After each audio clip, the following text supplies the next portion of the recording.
All right. Hey, how's it, everybody? It is right around 5 p.m. West Coast time. I'm going to call it 3 p.m. Hawaii time. And I'm thinking 8 p.m. on the East Coast and 7 p.m. for our Central Time folk. I am Mad Statter. This is Chatter with Statter, and we've got folks hanging out waiting, and we've got folks raiding on in. It looks like we've got someone coming in from the future, moderating from the future. That's right, Shock is here, and we've got a couple pictures and videos from Shock herself. I call it the Shock Tie time, and she has come up with videos as per our request, although not quite as per our request, but you'll see.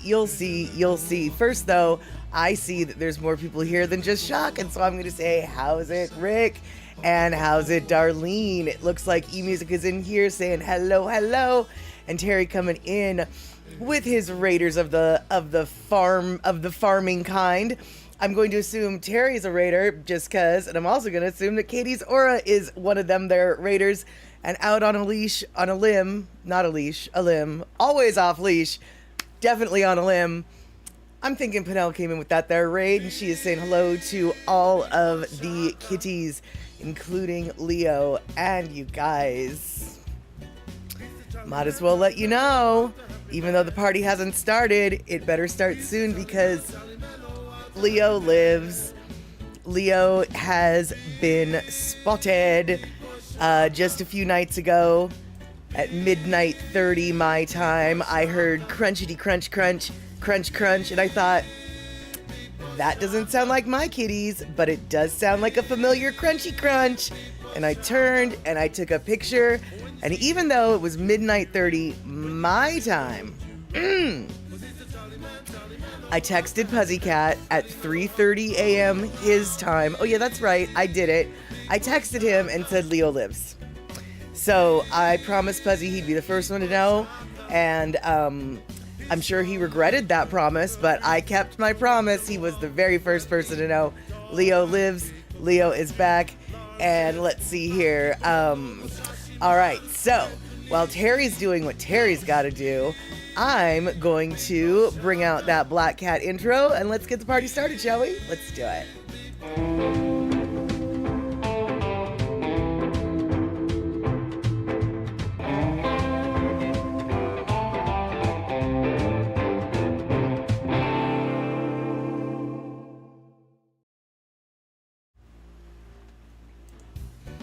Okay, all right. So, I am super glad that we were able to come here today together because, okay, cool, Puzzycat's here and can confirm my terrible, horrible, awful, very good story, which is the awful part was waking Puzzycat up, but the good part was he was alive, both Puzzy and Leo. And so, let's see here. Rick bragging about getting the first snow and first freeze right about now. We did not get a snow here in the Pacific Northwest, but there was a good gosh darn chance I wasn't going to be able to stream tonight for UC earlier this week, i.e., oh god dang it, where did it go? Here we go. Earlier this week, like last night, this weather pattern was coming in off of the coast, and they called it a bomb cyclone.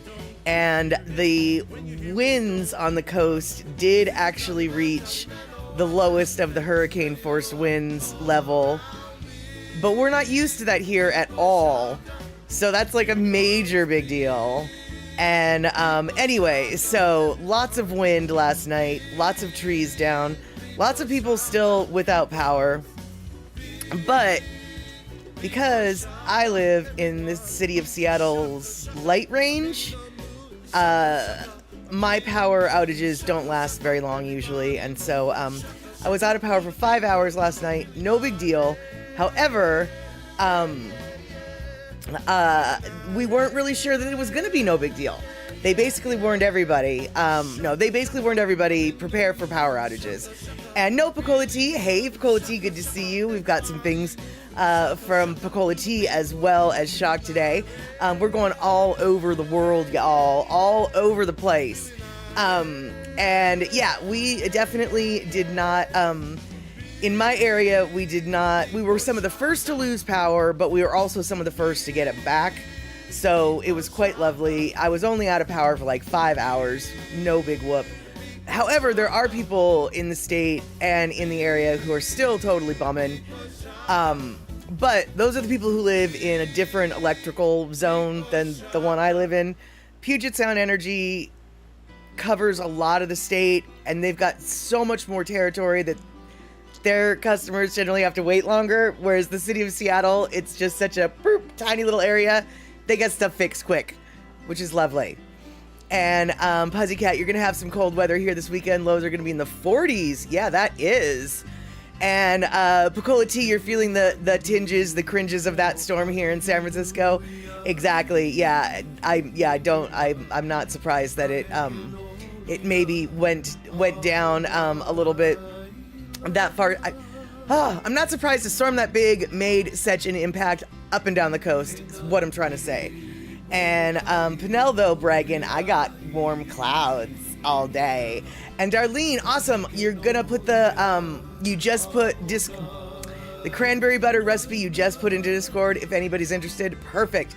So for all y'all who weren't here last stream, you missed, I thought was a great stream, but it was also a terrifying stream. And part of the terrifying aspect of the stream was our talk about cranberries. We're not going to get into the terrifying part of the cranberry, but the good part of the cranberry talk was recipe sharing.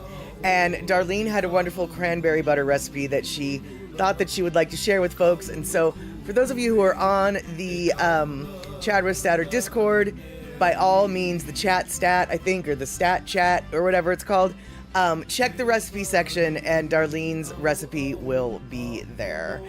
And Mama Sean, our weather is supposed to hit us with some rain this weekend. Well, that's good. I mean, I can only hope and assume it won't flood anything, but you know, rain in the desert's never a bad thing, right? Well, okay, let me rephrase that. As long as it's not too much rain in the desert, it's not usually a bad thing, right? Yeah, a lot of asterisks on that one, huh? And just fed the horses in the snow. Tell you about the bad weather. Oh yeah, no. You've got way worser weather than I've got. That is for certain. But it sounds like though Rick and Darlene are getting their fair share of snow, or starting to get their little fair share of snow. And if you notice, by the way, lighting design by Ashes, if you notice my lighting changing, that's because my cat is pressing buttons. So I'm not gonna fight with that right now. And let's see here. You got torrented in Bangkok, so you went ahead and took a low rent boat tour since we were already soaked. Ah, gotcha. Cheap plastic ponchos kept the important things dry. Like your passport. Absolutely. No, those cheap plastic ponchos, dude. I mean, they're not fashionable, but they are utilitarian. That is for certain. And what is going on here? Kitten. My cat has different ideas for the stream today, you guys. Yes, the cat is absolutely playing with the buttons. It's kind of cute, actually. But speaking of, actually, so since Chuck is here, speaking of a cheap boat tour that she took, I'm going to assume that this video was taken from that boat tour, and perhaps Chuck can tell us a little bit more about just what was going on. I don't know if this was a parade, if this is just a regular thing. I'm not really is this a meditation? Is this someone who's important? Is this just I don't really know what's going on, but it's cool. So let's watch this video from Thailand.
Okay, okay. See, no, I knew it had like with the cops and the everything. I was like, that's something. That's not just like it really did strike me as like that looks like somebody that's maybe kind of important.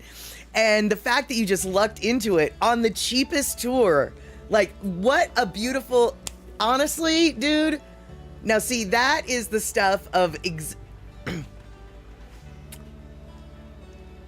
I know that I'm gonna sound so stupid, and it's stupid, but you were absolutely in the right spot at the right time and where you were meant to be on this vacation. This vacation is, oh, it's just aligning, man. It's just aligning. And yeah, I know, whatever. I've got my crystals. I'm gonna be burning incense for you to bring on the magical alignments for an even better trip. But seriously, that is such a great luck out. You're on this stupid cheap tour, and you happen upon this major thing that's kind of all secret, probably. Oh, I am absolutely loving it. And the second boat had the personage. Did I send you that? No, I don't. If you did, I totally thought it. I don't think you. I will have to check, because what I did is I downloaded that boat video twice, and I wonder if you did send it to me, but I wonder if I got confused, because Lord knows I have been confused before. And actually though, you know what? Can we watch this again? Because we're actually, how about this? We're gonna watch this again, y'all.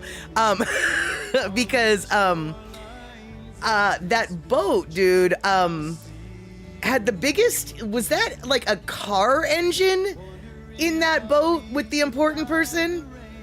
Okay, so, you know, we've got the police here being all like, important boat coming up, you know, we're doing our police duty on the boat, which, by the way, I love this police boat. It's just like a little but of course it's, but then this thing, okay, so that's like the amazing person and all stylish and everything. That's, you know, cool. Incredible. Amazing. All the hoity-toity and the fancy falal. But this boat, I think, is the boat, is it? Yeah, this boat. What is that? What is that? Is that a jet engine? What is that on that boat? And, but there are dragon boats with super long tails driven by semi-truck engines. Yeah, that's what that looked like. The one at the end. Okay. All right. Hold on. Let me get back. Okay. I was so impressed by that whole video. And then when that engine floated by, I was dumbfounded. I was just like, what is going on there? So, okay. That's what was going on. Some dragon boats with some stuff. And, yeah, and then the boat, I'm assuming that you're on with the teak decks and everything. Yeah, the really old, all teak and a British engine. Yeah, that sounds, once again, the rock bottom basement tour that you got on out of circumstance, not planning. It was exactly how everything should be. Oh, it's just so beautiful. I love it. I love it. I love it. Now, speaking of Shock and where she's at, why don't we look at a couple other things? First off, this, of course, if I remember correctly, and I do, this is the first video she sent me because, well, have you met me? And I have to say, it does a heart good to see that the same brands we have here, OG Kush, Wedding Cake, Super Lemon Haze, Blue Dream, I can actually go down to where I buy my things and can get those exact same strains. And so this truly is a beauty for the international marketplace of flowers and stuff. Green flowers, yes. And let's see here. You're sure a lot of people wouldn't be so happy, but we really loved putting around in that old boat. We were the only ones on it. Oh my God, dude, you were the only ones on it. Every time a camera came up, the driver cut the engine for us. Dude, that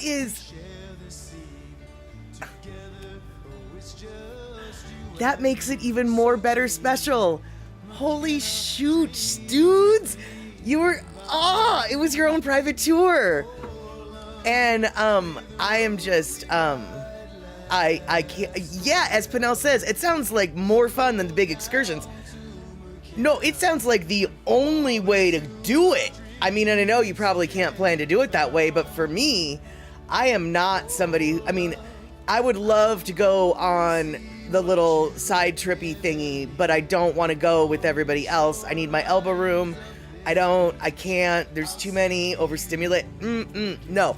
But if we had the boat to ourselves, well, now that is a whole different situation. Oh, all right. I'm not jealous or anything, except for a little bit, but that's okay. But one thing, though, that I have to say doesn't necessarily make me jealous, you guys, look at this. Hold on, wait. Can I find it? Yeah. I don't want to do this. I don't want to do this. Do you see anything of that? I don't care if it's a motorcycle. I don't care if it's a scooter. I don't care if it's a car. I don't care if it's a truck. I don't care if it's a mid-sized vehicle or an economy vehicle. I don't want to drive in that traffic. So let's just make that clear. I'm jealous of a lot of things, but that is not one of them.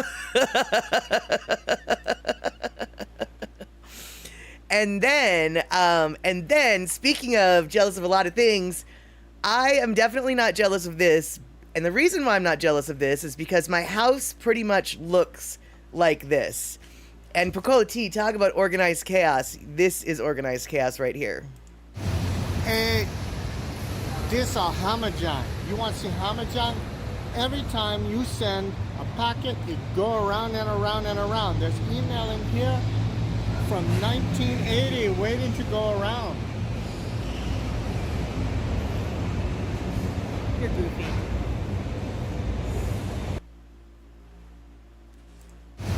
And this is Hamajan. You want to see Hamajan? Every time you send a packet, it go around and around and around. There's email in here from 1980 waiting to go around. You're goofy.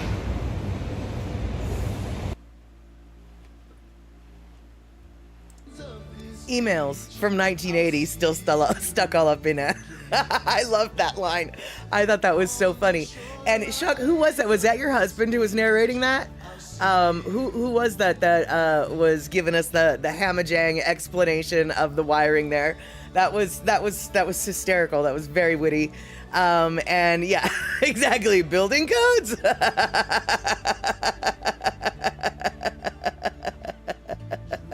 Okay, Scott likes to complain about these snarls. This one wasn't even that big. He put in a silly voice. I had a feeling it was him. I was like, I know that's not Shock, and I know that the only person that she's with, or the person that she's with, knows how to speak Pidgin, so I'm guessing that would be him. Yes, there you go. And it's... You don't say, Shock. Several internet companies got contracts and put up wires, and then the system fell apart. Really, I never would have guessed. But you know, though, but to counterpoint chaos versus detail, and I know, I look at it now and I'm like, how did I not know? But either way, Shock sent me this picture, y'all, and the details of this bird, I mean, okay, first off, this is a sculpture, and it took me, well, I had to confirm, it took me longer than I admit, and I even had to confirm with Shock. I was like, is this a real bird, or is this a sculpture of a bird? But for real, so, a country that has wiring like that, does have the ability to pay attention to the finer details and things, because we have this ivory sculpture of a bird eating an insect that, quite honestly, took me a half second to be like, wait, is that some kind of weird rare bird that Shock just happened to catch the right angle and got the picture of? But then the more I looked at it, I was like, no, I think it's a sculpture. And I was like, I think it's ivory? I was right on both of those accounts, but I was still very unsure. And let's see here. Shock. So wait, Pocola T, those instant hot water units directly above the shower heads? I don't know. I've seen the instant hot water units. I've just never seen them directly above the shower heads. I don't know if I like that idea.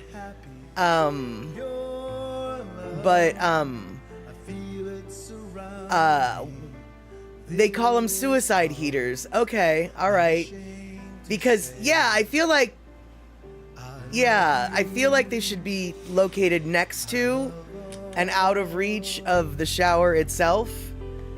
All of them that I've ever used in Hawaii have them to the side and not where they're gonna get wet. That's and honestly, it never occurred to me that they would be anyplace else other than situated like that. So I'm a little confused about how, what, who, why. I mean, I guess if you didn't have space to put it, yeah, that's disturbing. I don't know if I would want one of them there, unalive heaters, as it were. That doesn't sound good at all. Yeah, exactly. Are they electric? What could possibly go wrong in the shower? Totally. All right, so let's see here. Now, I guess I don't really have a segue for this. I'm just gonna show you something. Yeah, exactly. Penel, not only did it look scary, you don't even have to see them.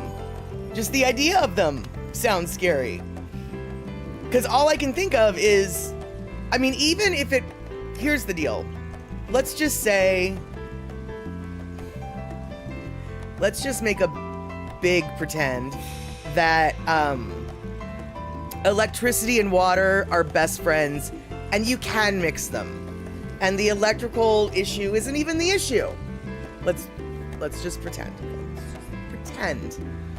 There's still the issue of a very heavy metallic heating unit falling onto my head while I'm probably naked and wet.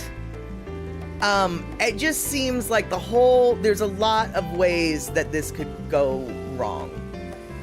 That's all. Even with or without the electricity as the most terrifying factor, totally. But even taking the most terrifying factor, there's still terrifyingness to it. Well, right, but if it falls out of the wall, it would fall on my head.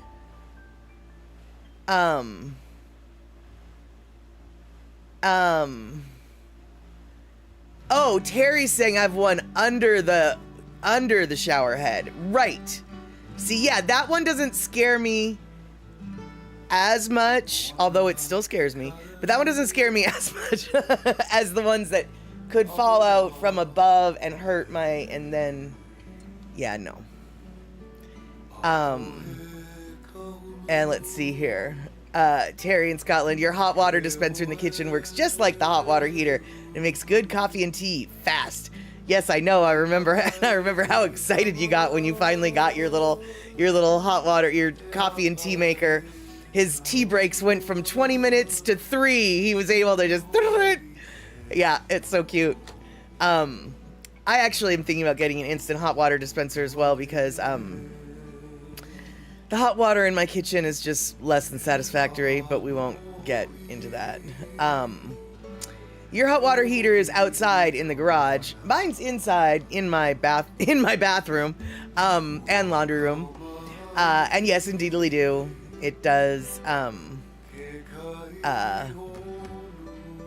on electricity as well. Mine does, at least. Although the one that I grew up at home, I think worked. I think it was we had a gas line to our house and electricity. So I know our heat was gas. I think our hot water heater was gas. Our oven was electric, and our washer and dryer were electric. So I don't really know what the method to the madness was. Exactly, Picola T. I have a certain history with kitchen appliances. Yeah, I do. And basically, my kitchen these days, I treat it like it's a cold water flat in post-war England. I keep a pot of simmering water on the stove pretty much at all times. And when I need to wash a dish, I take some of that water and put it in my dishpan and wash my dishes. And then I add fresh water as I need to. Yeah, it's just... I'm like a post-war cold water flat kitchen having lady, even though I own my own house. I just need to get a new faucet. It's something to do with the filter in my faucet. So, you got a new washer and refrigerator? Oh, dude, you're stoked. And hey, Bernadine, good to see you. See Honda, good to see you. Let's see here. Okay, right on, Shock. You're gonna be headed out in maybe 20 minutes. Well, I'm kind of surprised you're even here at all, but I'm so thankful that you were. And oh my God, wait, you guys, hold on. I've got one more before. I knew there was something missing. Here we go. One more video from Shock. And this is the video, really. I mean, it's not the video we asked for, but until we get the video we asked for, it's as good as it's gonna get. So, as per our request, for the most part, she did this for us. Not even moving.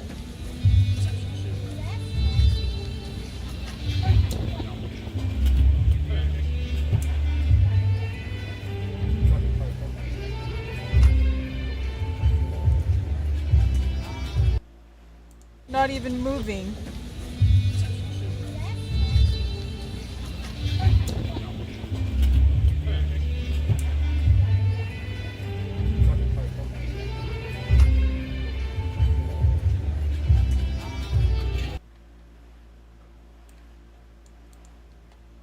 So there you go.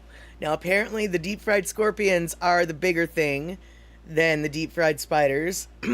And I'm hoping that eventually, she'll run into the deep fried spider as per our request. But honestly, if this is as good as it gets, then this is as good as it gets. Because dang, boy, howdy, those things were big. And I guess they better be big if you're going to be eating them, because they better offer something. I admit, a little bit curious what they taste like, but I also fully admit I'm not curious enough to taste them, right? So yeah. And yeah, Pussycat, there you go. Your freezer puked and your washing machine broke. You got the bill. Yeah, when it comes to the refrigerator or freezer, like, that is really one appliance that's just like, I can't live without that. Like, I can live without my washer and dryer for a little bit because I can go to the laundromat. I can live without my stove for a minute because I do have a little instant burner thing. I can live without my dishwasher, even though I don't want to, because I can wash my dishes by hand. But the refrigerator, there is no, oh, I'm just gonna buy ice and refill my cooler. No, I will go into debt to get a cheap one, but still, no, you don't not have a refrigerator.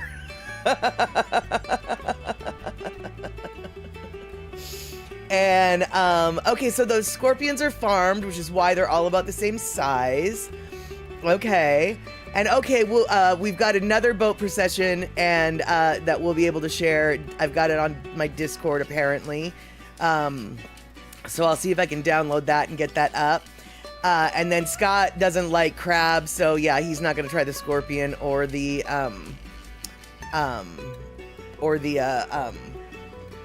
spider. Got it. And are you kidding me, Shock? The homestay has laundry, and they actually expect you to let them do it for you? No free? No fee, I mean, is what I meant to say there. For free, no fee, I guess, combined in my head. Wow, that's super... Oh, I didn't say that. That's super awesome, dude. Fudge. That's super awesome. That's what I said. Fudge. That's super awesome. That's what I said. Yeah. No, right. Exactly, Bernadine. I would get a dorm fridge if had to. Precisely. Yeah. If push came to shove. Absolutely.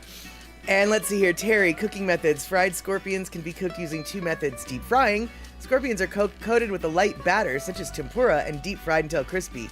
Pan frying. Scorpions are sauteed in a pan with oil and spices until golden brown.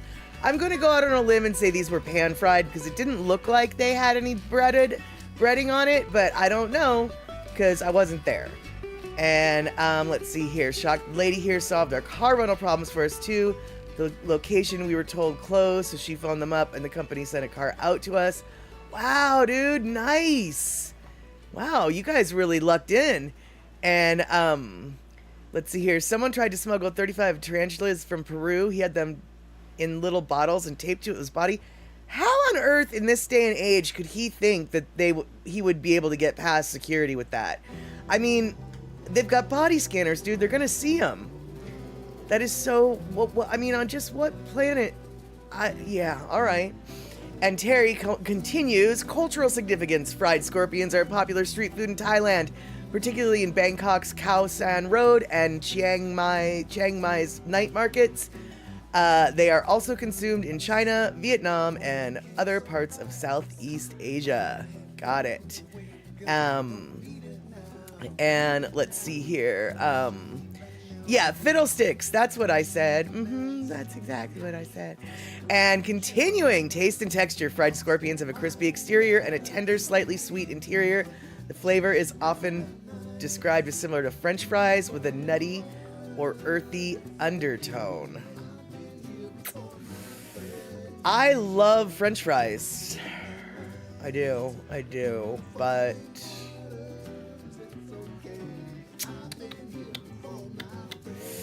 I don't know, man. I love French fries, but I don't know. I think I kind of prefer my French fries vegetarian, you know? Yeah.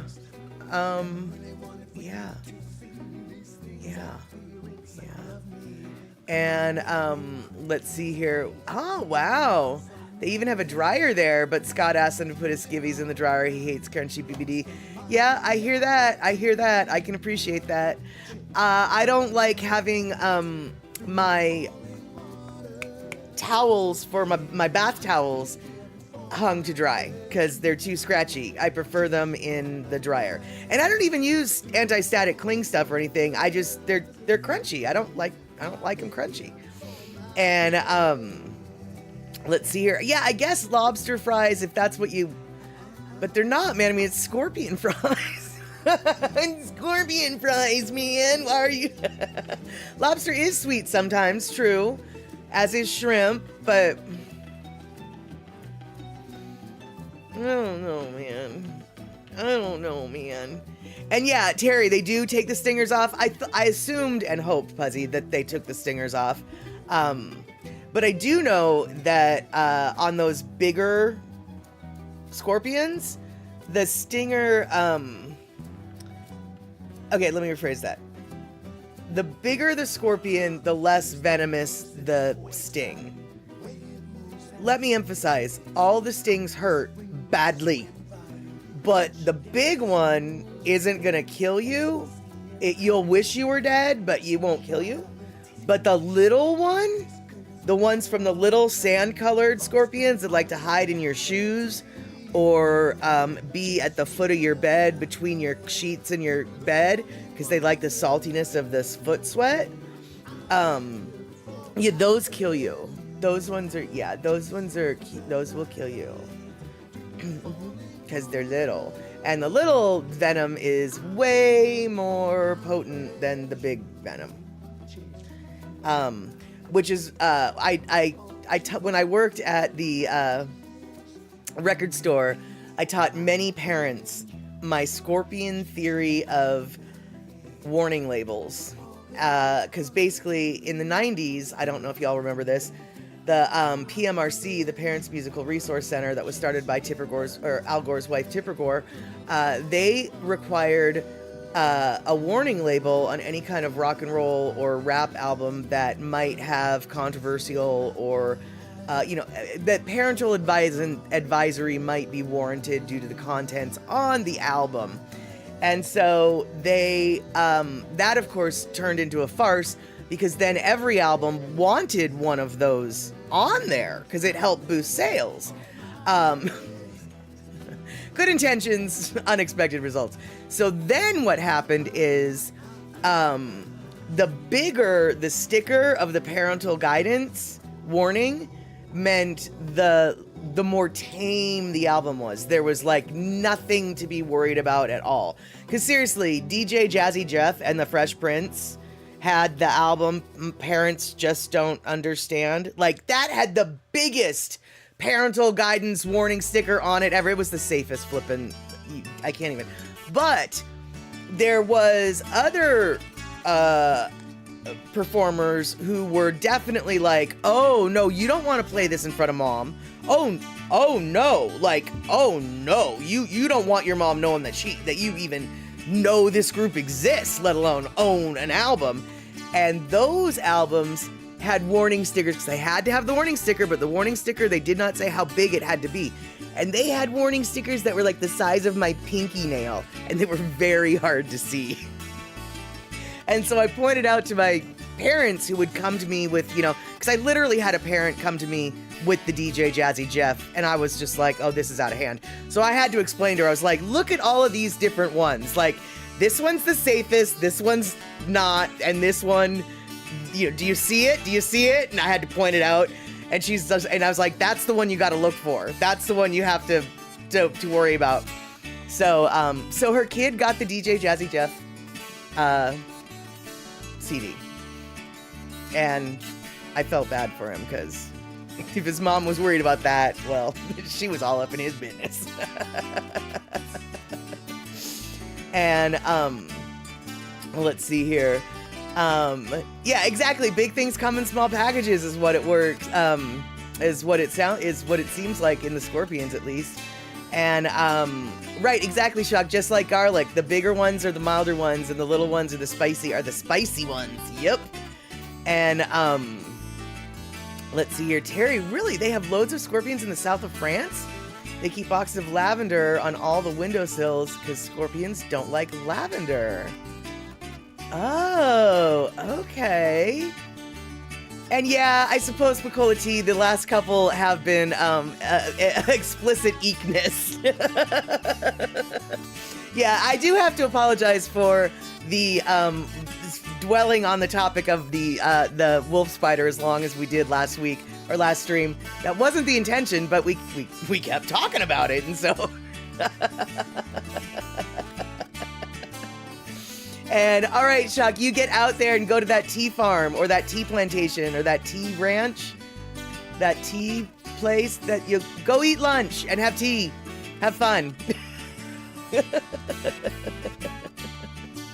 And oh no, oh no, you'll soon have to drive on the left in Chiang Mai. Oh no, you actually are driving. Right, you said you have a rental car. Of course you're driving. Oh. You will align properly because everything on your trip is in alignment, Shock. You will be fine. You will align. All right, you already drove up there? You already did that? Okay, see, there we have it, Rabbit. You got it. And Trail Dust, next time, bacon? Well, actually, after our Lono listening break, I was thinking we could talk a little bit about onions and onions come to life, because I don't know if you guys have ever heard of walking onions, but they do exist, and you're going to learn about them later on today. And let's see here. And Shock says, people here are surprisingly good at not hitting each other given the lack of lane compliance and swarms of scooters. Well, that's good. That's good. And Mama Sean, I think the small scorpions called bark scorpions. I think that's the one that I was talking about. That's just like, you just need to go. It's not gonna just hurt. You're gonna need to go to the hospital. Yeah, it's a big deal. Let's see here. Piccola T says it'll probably be harder switching back to left side drive when you come back. Oh yeah, I bet. And, oh good, you think the other drivers got you, but you're working hard at getting used to this. Yeah, I can't, it hurts my brain just trying to think about it, actually, to tell you the truth. Yeah. And, oh right, the turn signal is under the right hand. At least you've stopped operating the windshield wipers. Of course. Of course.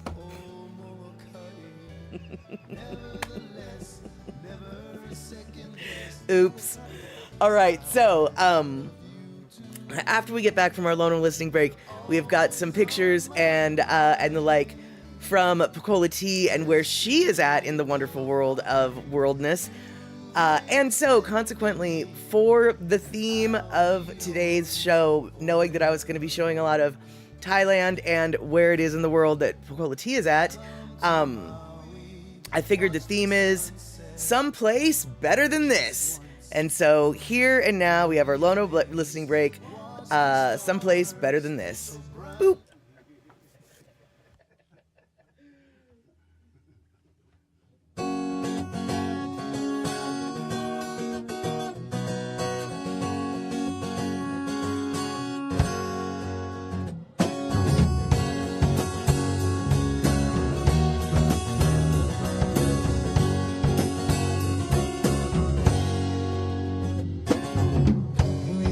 Sitting in this filthy room, I can hardly breathe tonight, but it's only once a week. Sometimes we get a crowd, sometimes it's just us, but I'm not here complaining, that's just the way it is. Get me something better than this, do me something better than this, 'cause I can't take this anymore, no. Get me something better than this, do me something better than this, 'cause I can't take this anymore. What it is, what it was, what will ever become of all those people who brought us joy, taught us how to love. We look back at all these days, what happened to those people anyway? How things changed, still remain the same. Get me something better than this, do me something better than this, 'cause I can't take this anymore, no. Get me something better than this, do me something better than this, 'cause I can't take this anymore. Something better than this, do me something better than this, I can't take this anymore.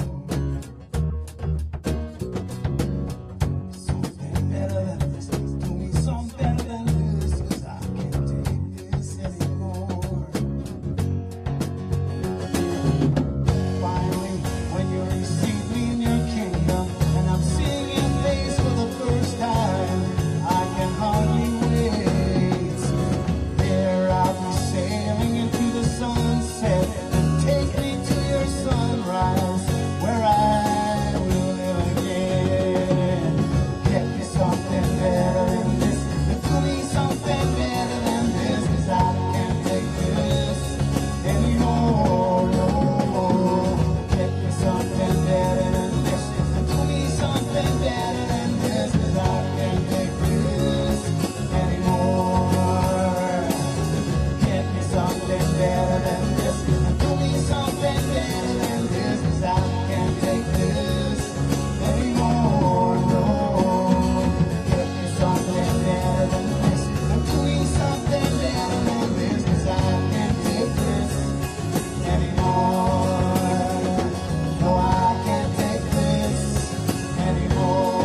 All right, so confirmation, no scorpions on Oahu and maybe some giant centipedes. We already talked about those though, so we're going to avoid that topic now. Let's see here. All right, so what am I trying to do here? Oh, yes, indeedly do. This is, wait, hold on. All right, so this is something that Pecola T is sending to us because she knows that we love talk about food. And she is somewhere on a cruise to places and then visiting other places. And look at that tea station right there on the little boaty boat. And she's going around looking at things and stuff. And these are the delicious foods on the boat. And then she got to her place, and here's where she is. And so my question for you guys, and Pecola T, you're here. And I know that Pecola T, you did mention where you were earlier, and hopefully no one paid attention. So don't tell anybody. Shh, you be quiet right now. My question for you guys is where in the world is Pecola T? Where in the world is she? These are some pictures to give you a clue. Where in the world is Pecola T? Where might she be? Eating some food.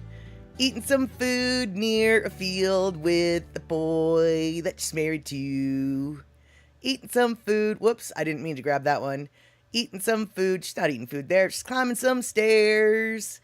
Climbing some stairs.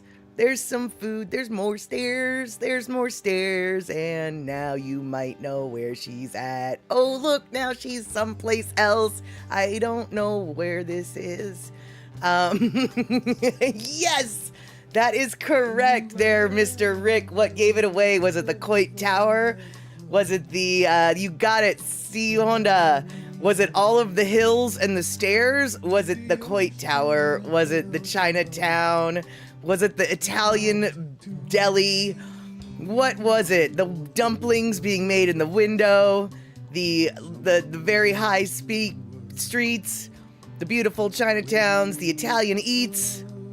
And then I don't know where that is, but it looks like it's San Francisco. So there you go. That's right. That is.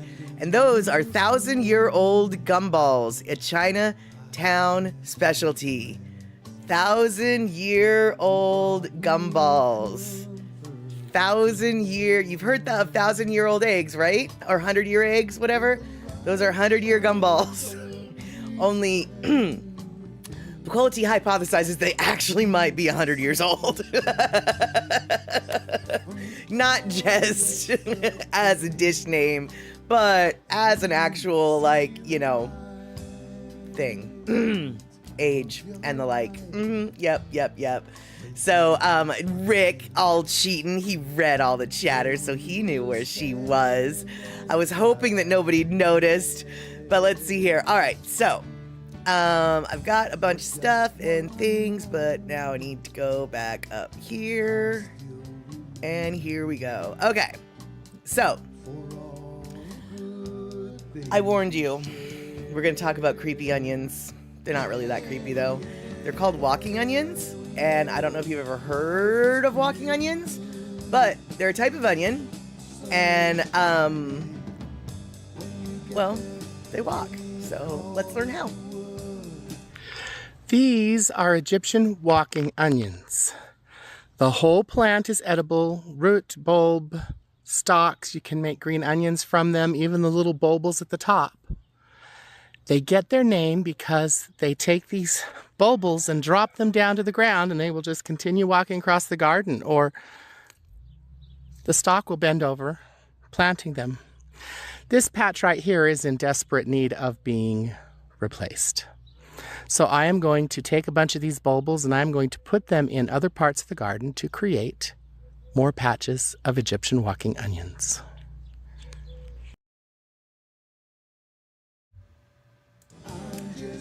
So do you get how that works? See, what happens is, instead of the bulbs being created underground, they're created on the top, and then they get so top heavy, they fall to the ground, and they plant themselves, and then they go boop, and they just, they're like cartwheeling onions, basically. And yeah, if the entire onion plant is edible, maybe they're running away. Exactly. But for real though, you can take one of those particular kind of onions grow almost anywhere. I've had a friend who successfully had walking onions in any and all of their gardens, including gardens that are basically have no sunlight, completely always wet. Like I never understood how he ever hoped to have a garden in this one yard that he had at the house that he lived in. But even in the most unfriendly gardening, darkly lit, mossy, moist area, they actually can survive. And if you like green onions, then by all means, they're a perfect onion. But see, now here's where we're getting into the onions. What is a green onion, you guys? Like, I mean, when I say what is a green onion, I also mean, what is a scallion? What is a green onion versus a scallion? Can anybody tell me? Because I was always under the impression, the bulb at the bottom gets to be maybe, I don't know, ping pong ball size. So it's not like you're gonna get a huge, onion. It's definitely more, little bit of onion, lots of green onion, and then the bulbs on top to go do the cartwheel. But you can also eat the bulbs on top. And so, E-Music, you say scallions have a lighter taste. Okay, but when a recipe calls for green onions versus scallions, how do you know which ones to buy at what do they look like? What's the difference, right? Picola Tea, aren't they also called spring onions? What are you asking, Picola Tea? Are you asking, are green onions also called spring onions? Or are scallions also called spring onions? See, this is the conversation that I was hoping we were going to have. Because I have a feeling that everybody has a different idea of what green onions and scallions are. By the ones they asked for, well, right, but how do I know which ones? Bernadine, this is what I thought. Scallions, I thought, were the white part of the green onions. Bernadine, so did I. So did I. But nope, that is not the case. Check this out, you guys. The blue background, the one with the tiny little bulbs, but they're bulbs. They're actually bulbs. The blue background, those are green onions. The one with the pink background with no real discernible bulb, what I always refer to as green onions, those are scallions. I know, right, Bernadine? Wait, what? So, no, Mama Sean, I couldn't, I've never been able to buy a scallion individually. Scallions are always sold by the bunch at my green grocery store and at my regular grocery store. In fact, actually, I don't know if I've really ever seen proper green onions in the grocery store at all. I pretty much only see scallions in the grocery store. But spring onions are another name for green onions. So spring onions and green onions, the ones with the little round thing at the bottom, those actually are the same. But the scallions are a little bit different. And then Putty Cat, where did chives come in? Chives, I think, are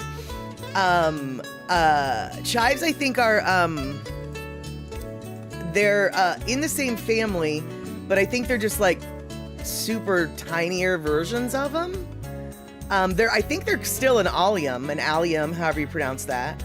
But a garlic is an allium, onion is an allium, and lots of different things are. But chives are basically like just grass-sized onions, I guess. Although that's actually, I suppose, not true either, because Chinese chives are a lot bigger. No, according to, hold on, let me get back to the picture. No, eMusic, according to, because I really wanted to make sure I got this right, and every source that I came back to said the same things. No, the scallion is the one without the bulb. It's the spring onion / green onion, the one with the blue background in this picture, the bulbous one, the round one. Those are the green onions or the spring onions. The scallions are just the straighter ones. Now, I honestly can say I don't know. Okay, see, Honda, you love your green onions. You have them in the planter for food recipes. Nice. See, I actually use scraps of scallions to keep growing green parts, their green parts, in my windowsill in just a jar of water. But I don't know if I've ever had a proper green onion, now that I think about it. Right, exactly. The chives just have a really small bulb, and we just basically, eat the green part, the hair. We eat the green hair of the onion. And let's see here, you have a huge chive plant. Nice. I've never had luck with chives. I don't know why. My grandma and Auntie B always had fresh chives on their patio, and it was wonderful. I don't know why I can't, but I can't. But you've got a huge chive plant. You freeze dry them, chopped in your freezer, use over the winter months. Yeah. And yeah, it definitely has the flavor of a mild onion. Oh, for sure. Abso-flippin'-lutely. But let's see here. So as you can see, we've got a bunch of different kinds of onions. And chives are considered part of the onions. And so, that's right. This is our little onion thing. So here you can see scallions are the ones that, are like skinny. Leeks are like, I guess, scallions, but big and all bulky and, I mean, I'm not saying that scallions turn into leeks. That's not what I'm saying at all. But what I'm saying is they look a lot like little tinier versions of leeks. And then you can see that the spring onion and the green onion look very similar. And then the chives, of course, is just the green parts. And then, of course, with the bulbier onions, we've got the red, the yellow, the sweet, the white, the yellow, the red, the shallot, and then the scallion. Let's see here. Hold on. Oh, sour cream and chives is awesome on baked potatoes. Oh, heck yeah. Yeah, all of them are in the allium family. I don't know how to pronounce that word, but all of them are in that. And then, could that one photo be considered an onion food map?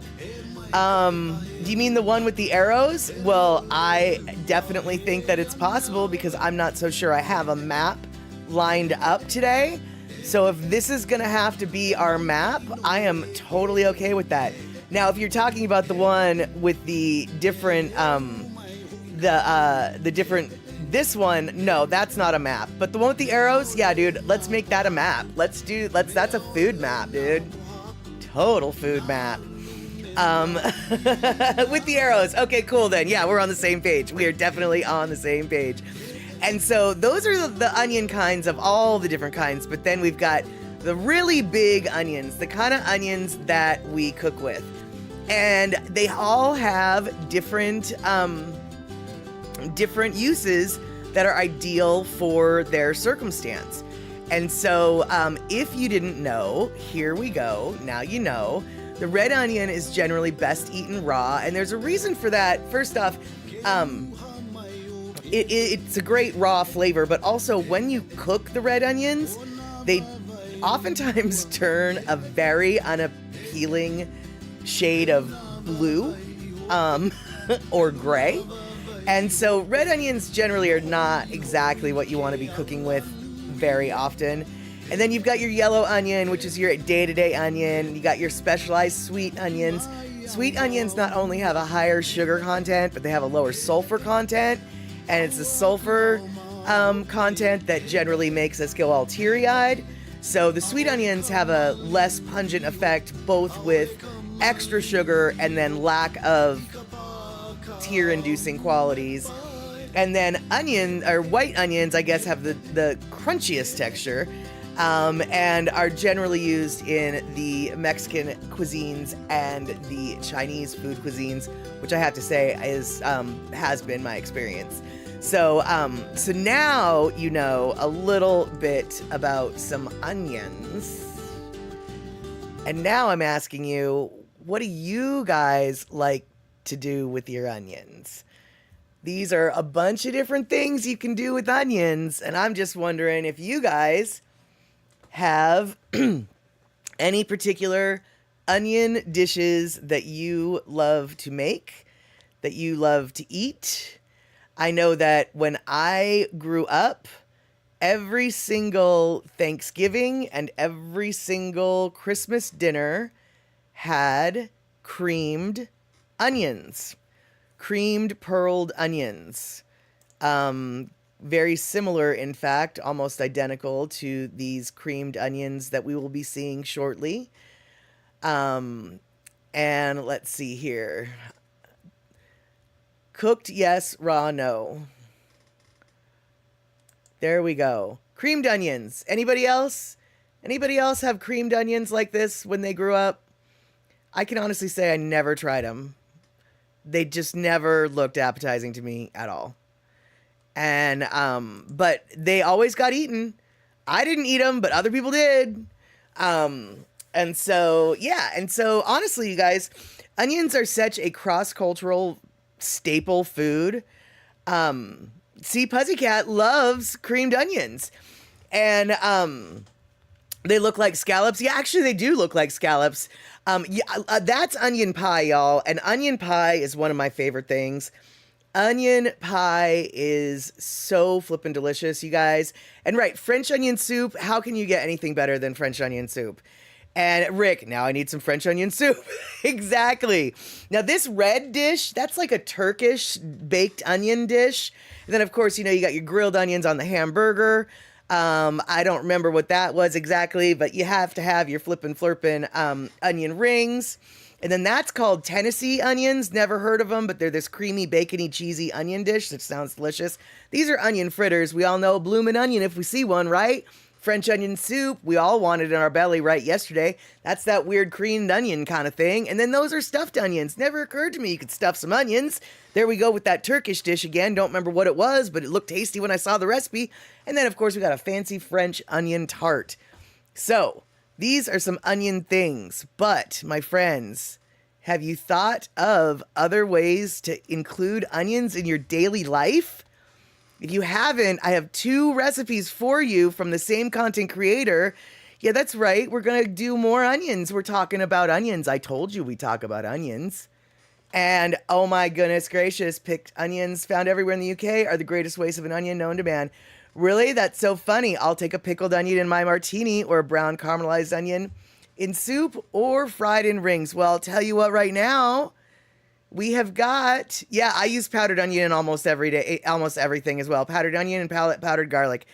But, Terry, you're going to hate this. Picola T, you're going to love this. And all the rest of you guys, I don't know how you'll feel, but here we're going to learn something new, and this is what we're going to learn. We're going to learn how to do some pickling onions. What do you get when you put an onion with some beans? Tear gas. Oh my gosh, I'm fine. Everything's fine. No, but seriously, the best, the ultimate single condiment that you could put on any piece of food that goes into your mouth. I always carry this inside of my fridge just in case I need to put a little bit of that pizzazz on the food that I serve anybody, including myself. First order of business is you're gonna get some delicious and beautiful red onions. 2 should be enough for this recipe. All right, yank the weave off real quick. So when it comes to cutting your onion for pickled onions, there's not really a wrong way to do it, but there is a best way to do it. Take off all the skin. You can actually save this and use this. Bro, this is garbage. Come on. You might notice when people cut it in half that they turn it this way and start cutting like that. That's not wrong, you know, but the real way you do it in a restaurant is you put it like that. And then you start cutting and making your way around the onion shape. You want it to be more crunchy, you'd go for the more thick one. But if you don't really care for the crunch that much and just like the flavor, the thin works just as good. My breath about to stink. These onions will hurt your feelings, you know? Now that we have our onions cut up and situated, you can actually put this to the side while we start working on our brine. Vinegar University. When it comes to using vinegar, it just really depends on what flavor notes you're looking for. If you want something really light with a fruity aroma, I suggest rice wine vinegar, which is what I'm going to be using. You could also use apple cider vinegar in the same place, but it is a little bit more strong, so just be mindful, but it still works just as good. Now, if you want to use white vinegar, purely sour, dank taste, as the flavor profile is more strong than the rice vinegar and the apple cider vinegar. You can really just make 3 different batches with 3 different kinds of vinegar and see which one you like. For the brine, this is as simple as it gets. Into our cup, we're going to measure 1 cup of our rice vinegar. If you decide to go with the white vinegar, I suggest using 3/4 of a cup. Oh man, that's all I had. Now top it off until it reaches 3 cups in total of liquid. I'm going to do 1 teaspoon of dried oregano. We're going to go in with 1.5 tablespoons of the sugar for that iconic sweetness. It wouldn't be a brine without salt, so we're going to do 2 teaspoons of kosher salt into our brine. We don't really need to boil our brine. We just need to get it hot enough to dissolve all of our salt and the sugar that we put into it. Then we can get ready for phase 3, or I can't remember what number it is.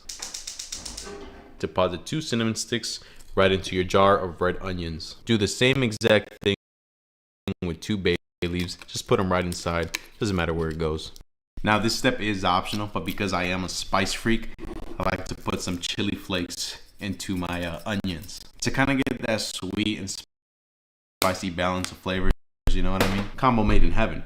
Now I'm gonna carefully put it inside my jar until it just covers the top of my onions. On goes our lid, and I like to shake it up a little bit just to kind of get the essence of our bay leaf and cinnamon stick throughout that brine. Let it cool on the counter first, and then you can put it in the fridge overnight so it can develop flavor.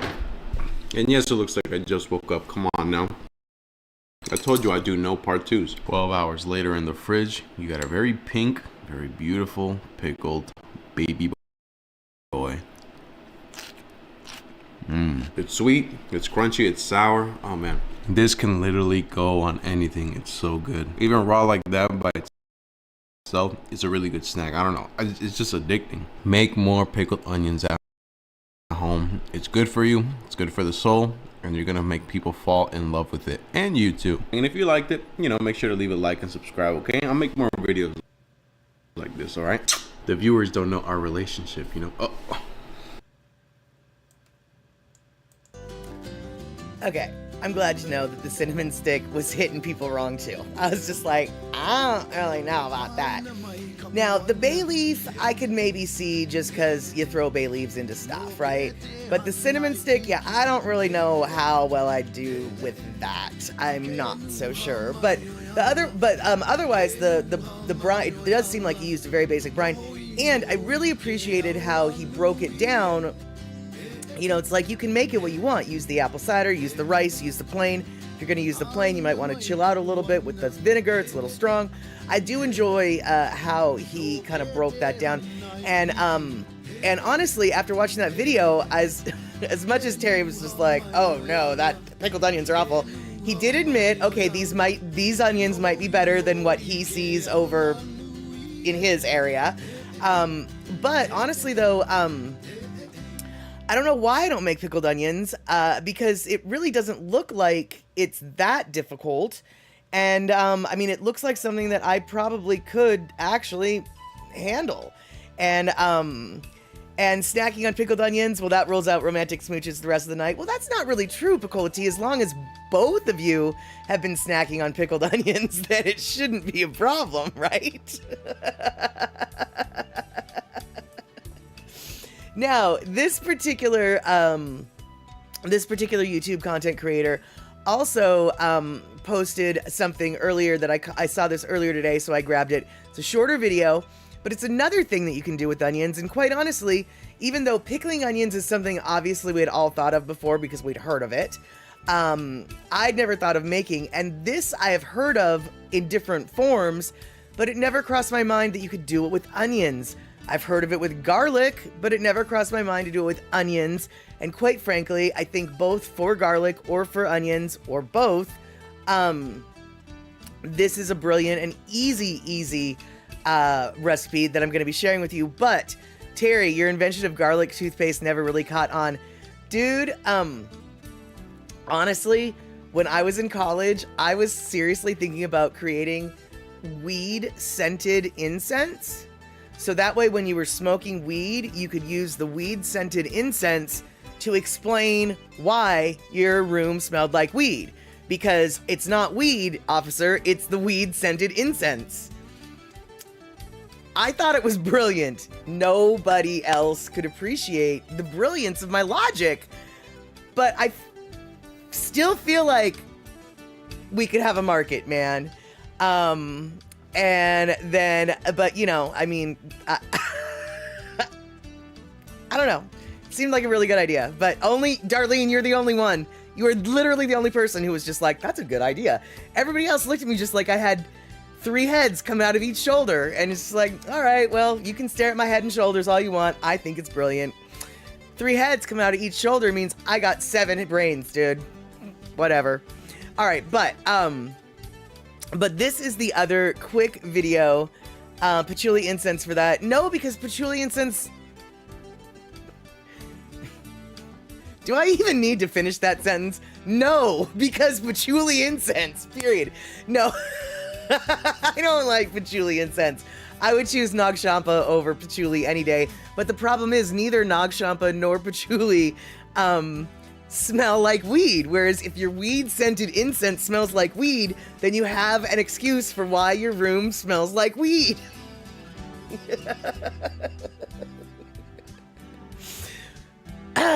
But instead of smelling like weed, you want to smell like onions, apparently. That's what we've decided, right? And so where did the other... Here we go. So this is a very quick idea about what you can do with onions that quite honestly is so stupidly simple. I feel dumb that I didn't think of it. But yeah, let's go make some onion confit.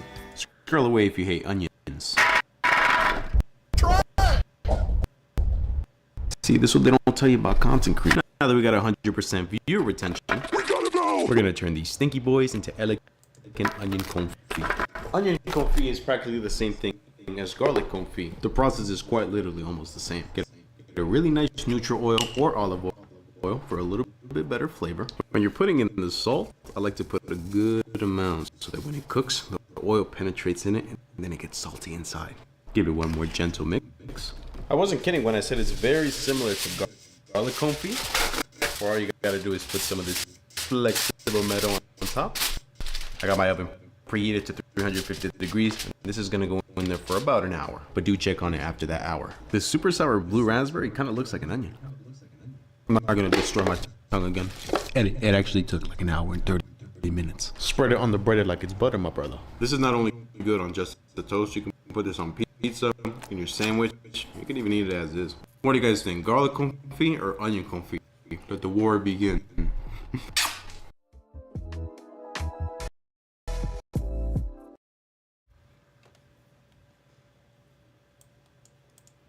I don't know why the audio is all messed up and hamajang like that. Sorry about that, you guys, but still, you think you got the basic idea. Put some onion and put some onion, salt, and oil, bake it all together real slow like. It turns into onion confit. And quite honestly, I think I would spread that on toast any day of the week. I don't care if I wouldn't be able to kiss anybody for the rest of the day. Some onion confit on toast, maybe with some pickled onion on top of that.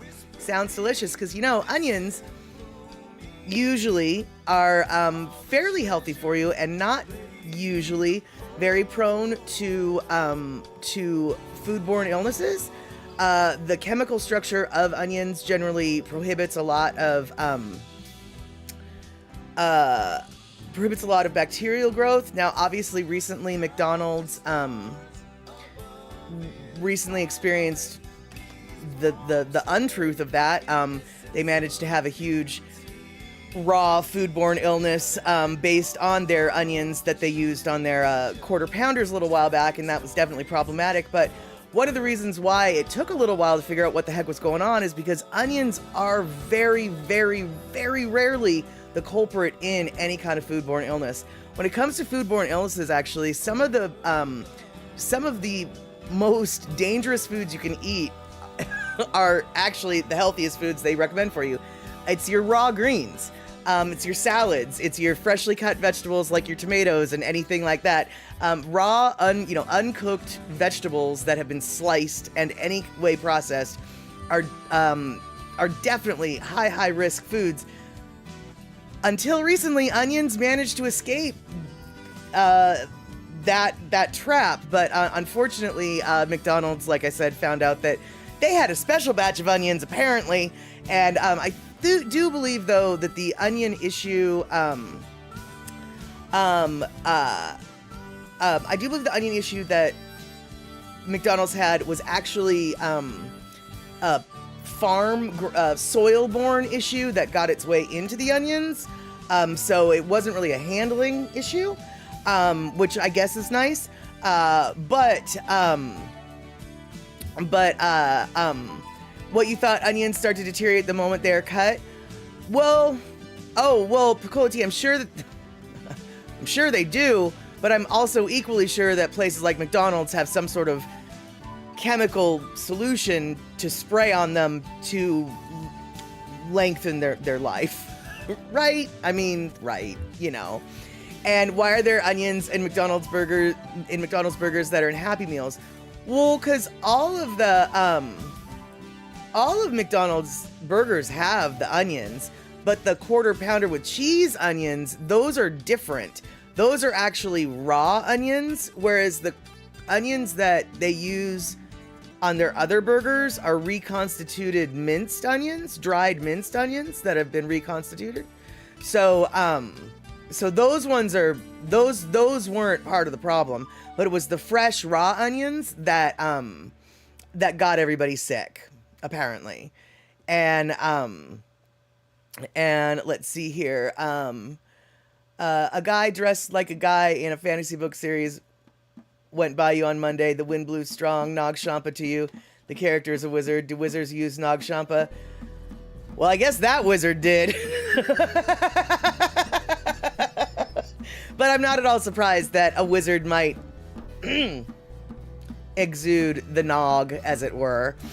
And yeah, Darlene, I like onions, but not gobs of onions. Same with garlic. Some yes, but not gobs.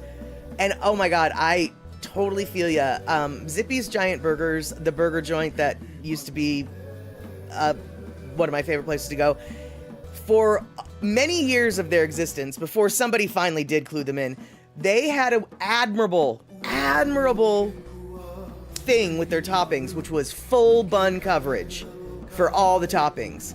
So what that means is you don't just get one slice of pickle, you get pickles to cover the bun. So you don't just get one little slice of onion, you get a whole slab of onion, literally a whole slice of onion. And a whole slice of onion, even if you cut it thin, is just too much onion, right? It's just too much. So finally I had to tell the cooks, and I'm sure other people did too, it's like, you really only need to give 3 or 4, you don't need to give all 16 concentric rings of onion. You can just full bun coverage with 4 rings, maybe, Because, yeah, it was so much onion. Way too much onion. And let's see here. Nag Champa is a natural fragrance of Indian origin. Yes, it is made from a combination of sandalwood and either champuk or frangipani. When frangipani is used, the fragrance is referred to simply as champa. Oh, okay. Piccolo Tea, exactly. You can't trust anybody who doesn't give you full bun coverage. I totally agree. And Terry, that's interesting, and that's interesting to know, because I have noticed at the corner market that I go to, not my 7-Eleven, they've closed. They have more varieties of Nag Champa than I ever knew existed. There's blue box Nag Champa, there's green box Nag Champa, there's moss green box Nag Champa, there's golden box, there's silver box, there's maroon box, there's baby blue box, there's gray box, there's a brown box. There are so many. I was like, how many varieties of Nag Champa is there? So now I'm gonna go look at like the little the discerning labels and see like, oh, this one probably has more whatever and this one has less whatever. And But okay, and I'll see if it's called champak or frangipani, and how the label differentiates from the two of them. All right. And Darlene, exactly, there was just too much onion, man. If I wanted an onion burger, I would definitely know where to go, but I'm coming in here for a hamburger. Coming in for a hamburger, you guys, and I want to taste the beef. And let's see here.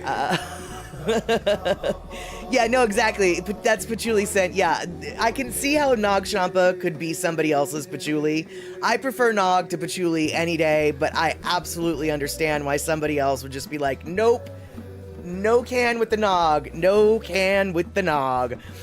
And and you guys, speaking of no can, this is why we can't have nice things. So I just saw this right before the stream started, and I grabbed it, and I just wanted to get all angry with you guys, because this is angry and stupid for a lot of reasons, and I'm going to tell you why it's angry and stupid for a lot of reasons after we're done. But here, this is why we can't have nice things, ever.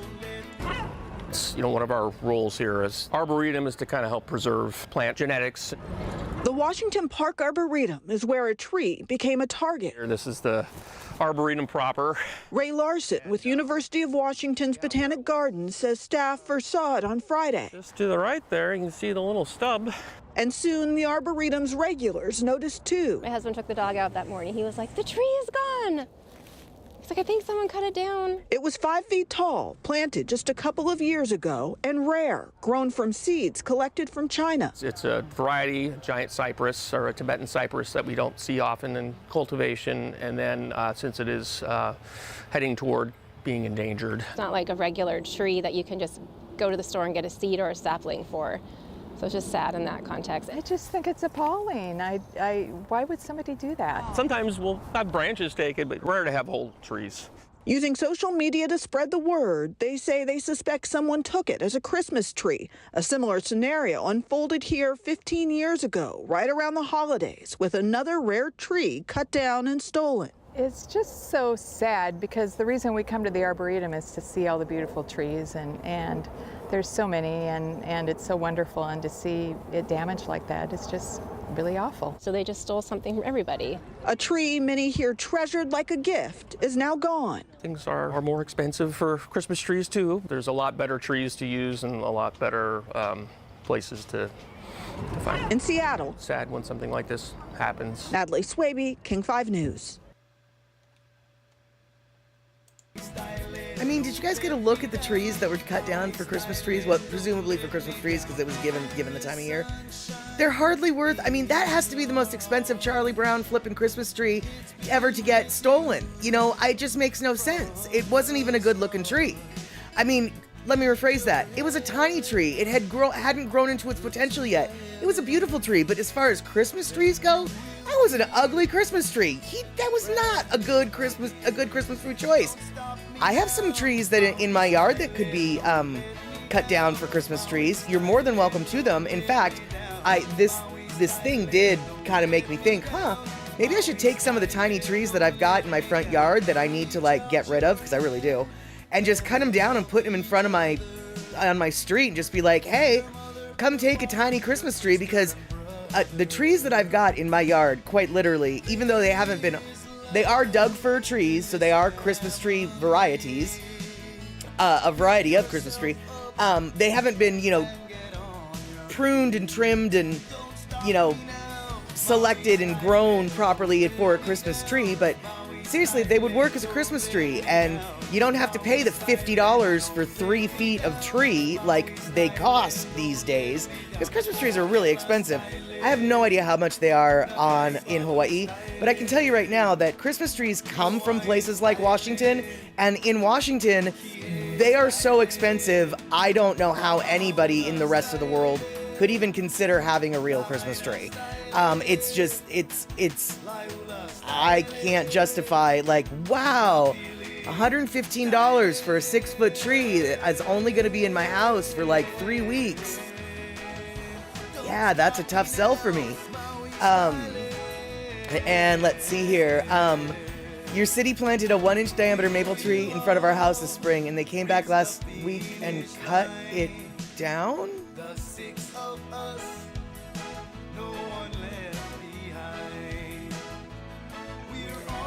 We have a 2-minute warning by Puzzy Cat, and I think that that's a good thing because what? That just,